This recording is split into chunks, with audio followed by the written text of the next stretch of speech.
इस संसार में तीन तरीके के ताप होते हैं, मतलब तीन जगह से हमें दुख मिलते हैं, शरीर से, मन से और प्रकृति से। शरीर के दुख यानी बीमारी, रोग, चोट, दर्द।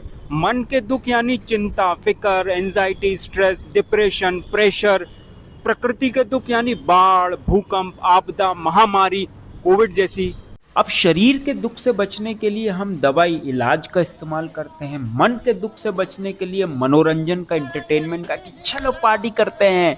और प्रकृति के दुख से बचने के लिए हम साइंस का, विज्ञान का इस्तेमाल करते हैं। लेकिन जितना हम इनसे बचने की कोशिश करते हैं उतना इनमें और फंसते जाते हैं। शरीर की एक बीमारी ठीक करो इलाज से तो दूसरी बीमारी हो जाती है। परेशान मन को शांत करने के लिए एंटरटेनमेंट में, मनोरंजन में लगाओ, तो फिर उसी मन को मनोरंजन से, एंटरटेनमेंट से कैसे हटाएं, वो एक अलग समस्या खड़ी हो जाती है। और भाई, 1-2 घंटे की बारिश, 2-4 भूकंप के झटके और कोविड जैसी महामारी से हमारे साइंस की क्या औकात है वो तो हमें पता चली जाती है, वो तो हमें पता चली गई है।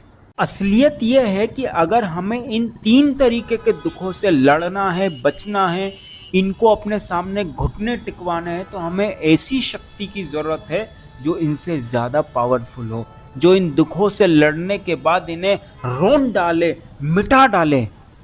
और वो सिर्फ एक ही शक्ति है, भगवान।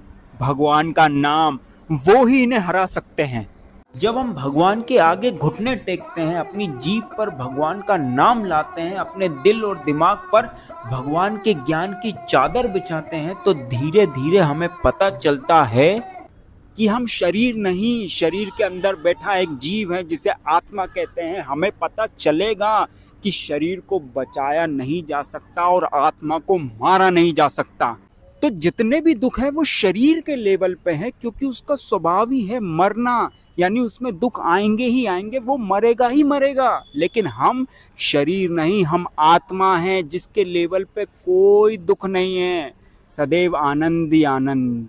लेकिन वो पता हमें तभी चलेगा जब हम भगवान का नाम लगातार दिनों तक, सालों तक रटेंगे। और यही भगवत गीता भी कह रही है कि प्रसादे सर्व दुखा नाम हानि रस्योपजायते प्रसन्न चेतसो याशु बुद्धि परिवतिष्ठते, यानी कृष्ण भावना मृत में तुष्ट व्यक्ति के लिए संसार के तीनों ताप नष्ट हो जाते हैं, और ऐसी तुष्ट चेतना होने पर उसकी बुद्धि शीघ्र ही स्थिर हो जाती है। राधे राधे।